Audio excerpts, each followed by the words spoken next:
Bihar elections में किसकी सरकार बनती हुई नजर आती है आपको? जो नीतीश कुमार जी की जेडीयू बीजेपी उनकी जो गठबंधन की सरकार है, इस बार उनको स्टेप डाउन करना पड़े। प्रशांत किशोर।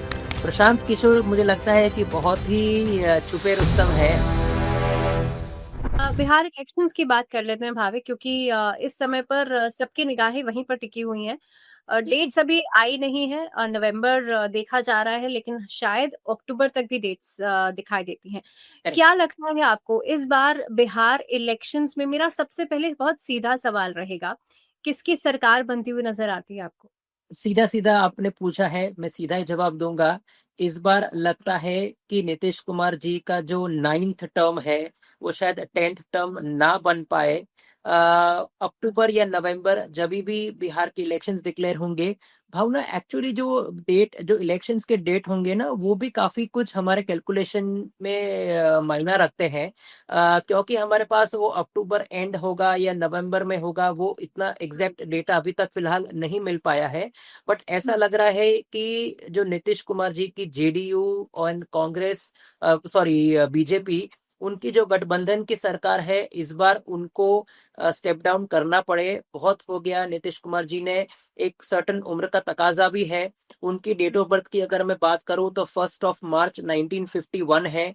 नंबर 1, जैसे मैंने कहा कि ये साल 2025 नंबर 1 के लिए अच्छा साबित नहीं हो रहा है। Mostly if I am not mistaken, तो इस बार ऐसा लग रहा है कि वो नीतीश कुमार जी से बिहार की चीफ मिनिस्टरशिप जाने वाली है। एंड तेजस्वी यादव, हालांकि वो भी काफी कंट्रोवर्शियल फिगर है। उनके father Lalu Prasad Yadav, of course he has been a great leader, but काफी कुछ बिहार को कह सकते हैं कि स्कैम्स हो या कंट्रोवर्सी हो, उन्होंने भी बिहार का ऐसा लग रहा है कि काफी नुकसान भी करा है, अगर फायदा भी कराया है तो। 9 नवंबर 1989 के हिसाब से मैं अगर तेजस्वी अभी यादव की न्यूमरोलॉजी देखता हूँ, तो ये साल भी 2025 नंबर 9 मार्च के ऊपर है। तेजस्वी यादव खुद भी नंबर 9 है, स्कॉर्पियन है। Again he is ruled by number 9। अगर मुझे लगता है कि और अच्छे से अगर वो अपने जनता को आश्वासन अगर दे सकते हैं कि वो वाकई इस बार मेहनत करेंगे, तो Tejashwi Yadav chief minister of Bihar बन सकते हैं। डेप्यूटी बन चुके हैं, मगर इस बार ऐसा लग रहा है कि अगर पावर में आए तो वही चीफ मिनिस्टर के लिए सबसे राइट कैंडिडेट होंगे। भाविक, ये तो आपने बात की इंडिविजुअल कुंडलीज की भी, क्योंकि हालांकि अभी तक डेट्स नहीं आई हैं, लेकिन उसके बावजूद भी हम इंडिविजुअल कुंडलीज के हिसाब से भी समझ सकते हैं कि किसका पलड़ा भारी दिखाई देता है। एक और नाम है यहाँ पे, प्रशांत किशोर, जो कि बहुत, मैं ये कहूंगी, बहुत हिडन तरीके से अपना जो रोड मैप प्लान है वो चला रहे हैं। प्रशांत किशोर का क्या लगता है आपको? बिहार इलेक्शंस में इनकी भूमिका कैसी रहेगी? प्रशांत किशोर मुझे लगता है कि बहुत ही छुपे रुस्तम है। हमने काफी कुछ कोशिश करी, भावना की उनकी डेट ऑफ बर्थ हम गूगल से निकाले, बट हम्म। ज्यादा डेटा नहीं मिल पाया है। शायद 1976 या 77 बॉर्न है, वैसा लग रहा है।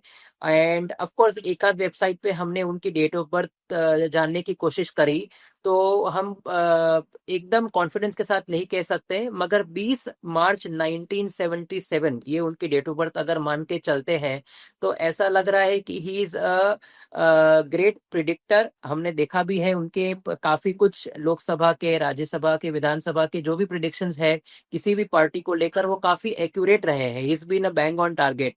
मैं तो प्रशांत किशोर जी को कहना चाहूंगा कि आप पॉलिटिक्स में क्या कर रहे हैं। उनकी अगर डेट ऑफ बर्थ में 20 मार्च 1977 देखता हूँ, तो एक हम्म। अच्छे ज्योतिष या एस्ट्रोलॉजर बनने के पूरे पूरे गुण है प्रशांत किशोर जी में। तो वो अच्छा। एक बहुत ही अच्छे एक फिलैंथ्रोपिस्ट बन सकते हैं, एक सोशल सर्वेंट बन सकते हैं सोशल सर्विस को लेकर। और वो खुद भी आज की तारीख में कह ही रहे हैं कि उनको सिर्फ लोगों की सेवा करने में रस है। वो शायद अगर जीत भी जाते हैं कि उनकी जन सूरज पार्टी, तो शायद वो चीफ मिनिस्टरशिप का जो एक कुर्सी है, वो शायद वो भी ना अपनाए। बट जीतना ऑलमोस्ट मुझे लग रहा है नामुमकिन है।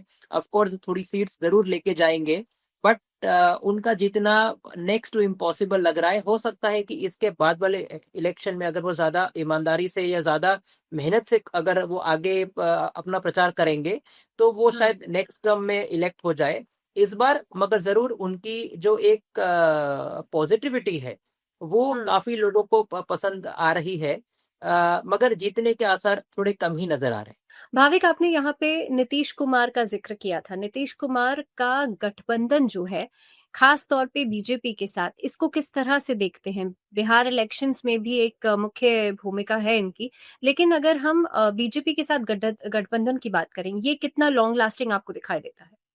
सी अगर मैं सिर्फ मोदी जी और नीतीश जी के बीच में अगर एसोसिएशन देखता हूँ तो हुँ, क्योंकि मोदी जी का 17 सितंबर उनकी जो डेट ऑफ बर्थ है और नीतीश हुँ, जी की जो 1 मार्च है, तो नंबर 1 और 8 का कॉम्बिनेशन काफी अच्छा माना जाता है न्यूमरोलॉजी में। मुझे नहीं हुँ, लगता है कि कभी भी नीतीश जी कुर्सी के लिए, या हालांकि वो कर चुके हैं इसके पहले, कभी मोदी जी को या बीजेपी को धोखा देंगे।